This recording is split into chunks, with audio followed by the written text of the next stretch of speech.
عوزو سلامتنا تقبلنا زي يوتيوب شانل تعذبتنا خميت تصنحنا زوان زدلنا يوم زيناتات تحزلكم قريب لخون مكتالكم بخبري عدم النف النوم علتاو معلتاو زيناتات من تخبط صحكم لايك شير سبسكرايب مقبر يترسع حادو تدروا أزاز سرايت مكلخال حوحات كواقع استدالو باندا أي قبل زهاو مدرا أزارا بخوينا لا قالي سبب سلطان بلتقنا دما بزعبو حالتا تقراي كلبي سلازنا بحا أمن عين دربنينا قبل مدرا سمعو أبوهم برح حوحات دكتور دبرتين قرم كيل محدار 4 كيلو كل كيلو ميزولو قدايات تقريبا له أب سميناو دوب عفار تقراين زلو خونتات حجون مستفالا لي قدايات متحاز رئيتهم إناتو هاو يقتل له لوخات بلتقنا عفارن حالتا تقراي دوب تخلل سجرهم شد شعدتا تقاطيرهم كله مقلتي كابزو وندحر ساعة بخونتات منقس بلتقنا زفنو متقعت درون كاو جنت جراينستوها خسي مسرت زي بلو يخبل تجوار محدار 4 كيلو زخون النبر مزو قداي بستاسسر له مقاله قبال منقست خلل عفار محمد علي زهاو مبرهن حالتات تجراي مالت نتنحوحات زبلو اكل زصرفيو حجون حالتات تجراي امريت كللنا لو زبل ازي سب سلطان سرعت سق زبلنا نحنا منقستي سلا زخونه حنت خلته مهال سلا زيد لينا كلبي ابزنا بحالو غزي كله امنا يدربنيو كبل مبرهيو اسمعوا بزعبه سلمتاي صره تجراي عطقات حالتاتن اب كللو خمس عقوم مستحته دما اب عفار زل عطقيلن كبل كحيدو حالتات حوحات قنا اب كل العفار مركاون طراي زي كونس اب سمراون ترغاغام اخيباتات كم زغبرو بوغعي كم زغلص زفلتي خمو كان تخونه ازناي اول 48 نت نحوحات زبول اكل بصري ايثيوبياونت እና خصص خونن تسمع بزي بتاسسرت مالي ابزو ولقاي تسترخب حد وتدراو ازازي اتسرعتون تمثال حساب ناب تግራይ كقرب تسمع ازازي سانسلستن كفلوتور سرايت مكلخال زخونه كونريل طراهون نا ميغاس تبهال سب حوحات نعنا خوغنا يداللو كاب دحرينا خطفنا يباندا ايو وزت نابلنا يزقربا وان كسي ازازتو أرجو قريبو كونريل تراهم كم زبلوا إثيوبياونات نهزب تجراي كردو خنقرون ناتجادلو زرعي مكوننات عزز سراويت تسرعت أبز غروا أوان حوحات بقفهم نتجراي جنا بالبوم كنون قسم زلوا يزبل مبرهيز هو مسموع مزنقع يكونن كم زي أمزع مسلو داقماي أبلع لتجراي زعلموا فروتات بروباغاندات تسرعت نخفت دحرات هجراو كحلات نزفت حيلتات زبلوا خلطوا جلتات سفطروا بوليتيكا وحيلتات تجرايون متشخنات فطير لو من يوم أبز غروا أوان كواتجيتات شوردان حوحات لو خنفت من شعبي خبل كوكسن كل أبوهم برحوحات دما نجيتاچو بزعبا تግራይ እንታይ እተው بزعبا ብልጽግና እንበር ምባሉ ይዝከር ወሲኽ ድማ ፌደራላዊ መንግስቲ ኢትዮጵያ بزعبا ተጋገበራ ስምዕ ሰላም ፕሪቶሪያ በአደራደር ዝምራሕ መድረኽ ዘተን ምክያድ ያዕግት ከም ዘሎ ልዕሉ በአደራደር ይኹን በወገን ሕውሓት ተራኺብና بزعبا ተጋገበራ እትስምዕ ክንዘራረብ ንኽእልና ዝበሉ እቶም ኣቦም በር ሕውሓት ነቲ ብተደጋጋሚ ከም ዝቀርቦን አደራደር ትንዘተ ከም ዝድግፍዎን አርዲዩ እንተኾነ ግና ኣብ ቅድመ አደራደርቲ ኣብ ዝካየድ ዘተን ምስታፍ እምቢ ዝበለ መንግስቲ ብልጽግና ይኽብል ዶክተር ደብረጽዮን ወቂሶም እቲ ኣቦም በር اتسمع نختكبر اب مزراب مخري مهابنا حليفو اب لعل فيدرالو منغست اخل تقطي ازوم تكالات يبصح يلون كبلونا ملكيتو መንግስቲ ኢትዮጵያ ብታሪኻዊ አጋጣሚ ዘይፍትሓዊ መንገዲ ዘጥፍኦ ወደብ ዓሰብ ከም ዘምልስን እቲ ሃገር መውጽእ ቀይሕ ባሕር ንኽትረክብን ከም ዝገብርን ኣብ ዝተገለጸሉ ዘሎ እዋን ካብ ወገን ኤርትራ እቲ ጉዳይ ምስ ናይ ትራምፕ ሕብረት ኣፍሪካን ናይጀርያን ዝተኣሳሰረ ሕቶ ይለዓል ኣሎ እዚ ሕቶ ብቐረባ ትራምፕ ብዛዕባ ናይጀርያ ወተደራዊ ስጉምቲ ከም ዝወስድ ድሕሪ ምዝራቦም ኮሚሽን ሕብረት ኣፍሪካ እንታይ ይገብረሎ ብምባል ናይ ናይጀርያ ደጊፉ ቀልጢፉ መግለፂ ድሕሪ ምውፅኡ ዝተኣሳሰረ እዩ ትራምፕ ክርስቲያናት ኣብ ዝጭፍጭፉ እስላማውያን ዕጡቃት ሓይሊ ኣየር ኣሜሪካን ናይጀርያ ኣየር ክልል ጥሒሱ ስጉምቲ ንኽወስድ ክእዝዝ ይኽእል እየ ድሕሪ ምባሎም ኣብ ኣዲስ ኣበባ ዝመደበሩ ቤት ጽሕፈት ሕብረት ኣፍሪካ ዘውፅኦ ናይ ተቃውሞ መግለፂ ኣባላት ሕብረት ኣፍሪካ ዝኾነት ናይ ናይጀርያ ሉዓላዊነት ክኽበር ኣለዎ ብምባል ምግላጹ ይዝከር እቲ ደብዳቤ ኣብ ናይጀርያ ኣብ ቻርተር ሕብረት ኣፍሪካ ዝተፈረመ ናይ ሃይማኖት ነጻነት ማዕርነት ክተኸብርን ዘዘኻኽር ምንባሩ ተፈሊጡ ኣሎ ነዚ ኣብ ዝተፈላለዩ ማሕበራዊ መራኸብታት ዝውር ዘሎ ደብዳቤ ኮሚሽን ሕብረት ኣፍሪካ ዝተዓዘቡ ኤርትራውያን ኢትዮጵያ ኣብ ልዕሌና ወተደራዊ ዘመተ ክትስምዕ ከላ ስለምንታይ እሞ ሱቕ ኢሉ ጸኒሑ ንጉዳያት ናይጀርያ ግና ቀልጢፉ መልሲ ሂቡ ብምባል ነቲ ሕብረት ወቀሶም የውርድሉ ኣለዉ ነዚ ቅሬታ ብቐጥታ ካብ መንግስቲ ኤርትራ በወግዓዊ እኳ እንተዘይቀረበ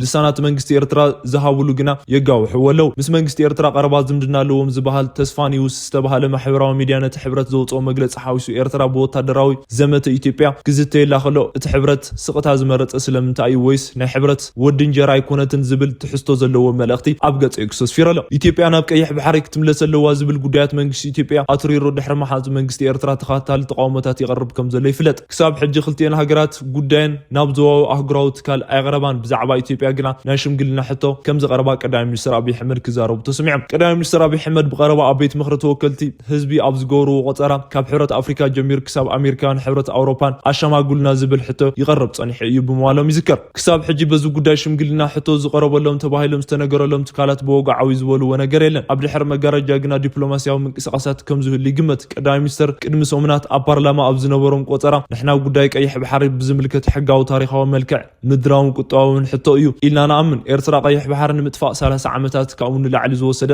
ቃልሲ እዩ ነይሩ። ኣብቲ 30 ዓመታት ኢትዮጵያ ቀይሕ ባሕሪ ዘጥፍአት ብሓገዝ ብዙሓት እዩ። ሕጂ ናብ ቀይሕ ባሕሪ ንምምላስ ግና ካሊእ 30 ዓመት ከሌና እዩ ኢለ ይኣምንን። ነዚ ጉዳይ ዘተሄድሊ ዝደለናዮ ክንዛተ ንኽእል ኢና ግና ንምጥፋእ ዝወስደልና 30 ዓመት ንምርካብ ዝወስደልና ኣለዎ ኢለ ኣይኣምንን። ኣሸማጎልና ኢልና ብዙሓት ሓቲትና ኢና። እቲ ናይ ሽምግልና መስርሕ ምድንጓይ እንተኮይኑ ግና እቲ ጉዳይ ብዙሕ ዘኸይድ ኣይመስለንን ብምባል ዝተዛረብዎ ይዝከር።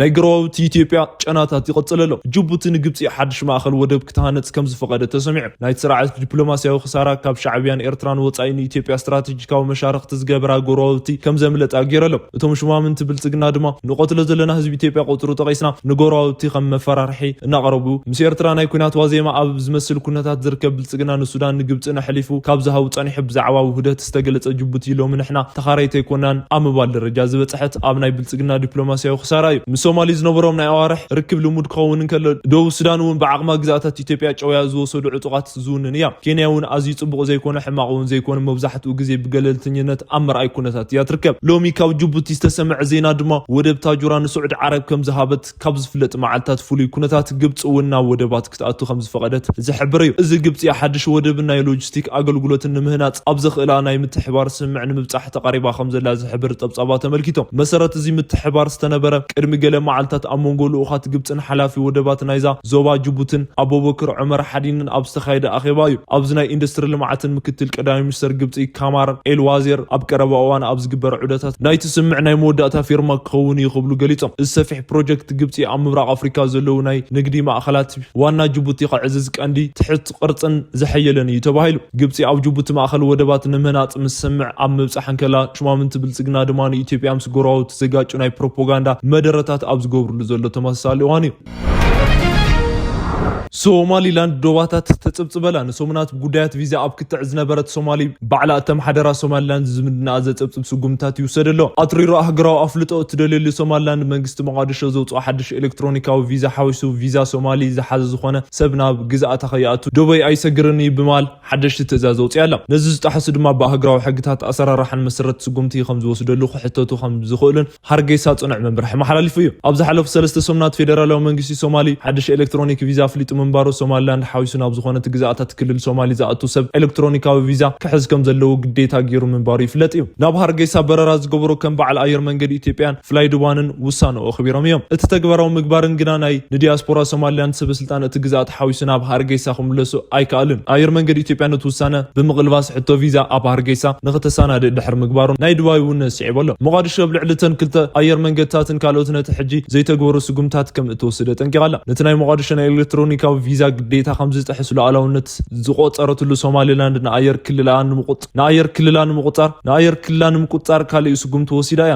ንግዛኣት ዝሰግሩ ኩሎም ብቅድሚ ፍቃድ ክሓቱ ከም ዘለዎም ገሊፃ። ሕጂ ሶማሊላንድ ስጉምታ ቀፂላ ኣብ ዝሓለፉ ሰሙናት ኣብ ዘውፅኦቶ መምርሒ ቪዛ ሶማሊ ዝሓዘ ናብ ግዛኣት ከም ዘይኣቱ ሓድሽ ሕጊ ኣውፅያ ኣላ። እቲ መምርሒ ንሶማሊላንድ ንምብፃሕ ንዘድልዩ ወፃእተኛታት ዜጋታት ተቐባልነት ዘለዎ መሳርሕታት ምእትው ዘጠቃልል እዩ። በዚ ድማ ኣብ ዓለም ለኻዊ መዕርፎ ነፈርቲ ኤጋል ኣብ ሃርጌሳ ወይ ኣብ ዓለም ለኻዊ መዕርፎ ነፈርቲ በርበራ ምስ በፅሐት ዝውሃው ቪዛን ኣብ ቀረባ ዝርከብ ኤምባሲ ሚሽን ወይ ኮንሱላር ቤት ጽሕፈት ሶማሊላንድ ንቪዛ ኣቐዲምካ ብምልካት ጥራይ ዝፍጸም ምዃኑ ኣፍሊጣ እያ። በዚ ድማ ቅድሚ ምምልካት ፍቃድ ዝውሃው ቢሮታት ኣብ ኬንያን ኢትዮጵያን ዓባይ ብሪጣንያን ኣሜሪካን ታይዋንን ቱርክን ጅቡትን ካልኦት ምዃኖም ተገሊጹ። ሶማሊ ኣብ ዘውፅኦቶ መግለፂ ተቐባልነት ዘለዎ ምእተዊ ቪዛ ሶማሊላንድ ወይ ናይ መንበሪ ፍቃድ ሶማሊላንድ ዘለዎ ሰባት ንመደበኛ ናይ ኢሚግሬሽን መርመራ ተገዛእቲ ምዃኖም ኣብ ዝኾነ ዝተዳለወ ዶብ መቋረፂ ኣቢሎም ናብቲ ሃገር ክኣትዉ ከም ዝኽእሉን ኣውጃላ።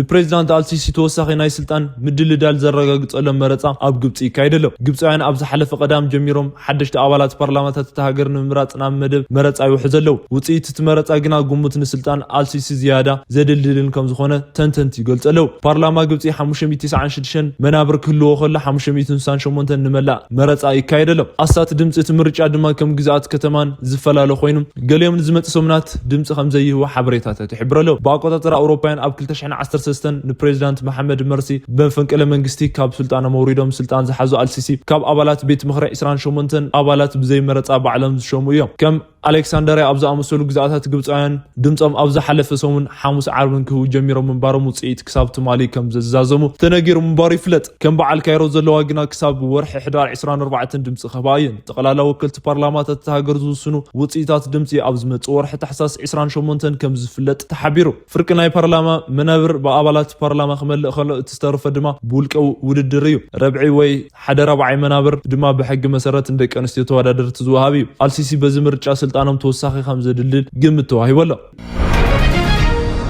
ቅድም 3 ሰሙናት ናይ 5 ዓመት ማእሰርቲ ተፈሪዶም ኣብ ጥብቂ ዝበሃል ቤት ማእሰርቲ ሳንቲ ኣብ ፈረንሳይ ተኣሲሮም ፀንሑ ናይ ቀደም ፕሬዝዳንት ፈረንሳይ ኒኮላስ ሳርኮዚ ተፈቲሖም። ሳርኮዚ ሎሚ ዝተፈትሑ ቤት ፍርዲ ይግባይ ፓሪስ ነቲ ጉዳይ ድሕሪ ምርኣዩ ሳርኮዚ ኣብ ማእሰርቲ ክፍትሑ ግና ዝተረፈ ህይወቶም ኣብ ትሕቲ ሕጋዊ ክትትልን ቁፅጥርን ኮይኖም ክሕልፍዎ ድሕሪ ውሳነ እዩ ክብሉ ዓለም ለኻውያን መራኸቢ ብዙሓን ሎሚ ገሊፆም። ቅድም 3 ሰሙን ኣቢሉ ብዙሓት ፖሊስ ብሞተርን ሳይክልን ተዓጀቡ ናብ ቤት ማእሰርቲ ዝተወሰዱ ሳርኮዚ ብልሽውና ተኸሲሶም ንመረፃ ዘገልግል ገንዘብ ካብ ቅድም መራሒ ሊብያ ሙዕመር ጋዳፊ ተቀቢሎም እዮም ብዝብል እዩ። ሳርኮዚ የለን ዝፈልጦ ነገር የለን ብምባል ክከራኸሩ ፀኒሖም። ሳርኮዚ ንፈረንሳይ ኣብ 2007 ክሳብ 2012 ፕሬዝደንትነት መሪሖም እዮም። ወዲ 70 ዓመት ሳርኮዚ ዝተፈረዶም 5 ዓመት ኣብ ቤት ማእሰርቲ እንተዝሕልፍዎ ኣብ ማእሰርቲ ዝወፁ ኣብ 75 ዓመቶም ምዃኖም ነይሮም። ሳርኮዚ ቅድሚ 3 ሰሙናት ብዙሓት ፖሊስ ተዓጀቦም ካብ ቤቶም ናብ ቤት ማእሰርቲ ክወሰዱ ከለው ኣነ ንጹህ ሰብ እየ ዝተፈረደኒ ብግፍዒ እዩ ክነግረኩም ዝደሊ ነገር እንተሃልዩ ኣብ መወዳእታ ሓቂ ከም ትስዕር እዩ ነዚ ድማ ቅርቡ እኳ ኣይጠራጠርን እየ ኣብዚ ሎሚ ንጎሆ ብግፍዒ ዝተኣሰረ ንጹህ ሰብ ኣብ ምርኣይ ናይ ቀደም ፕሬዝዳንት ፈረንሳይ ከም ዘይኮነ ክትፈልጡ ኣለኩም። ንሕነ ምፍዳይልኩም ሎሚ ንጎሆ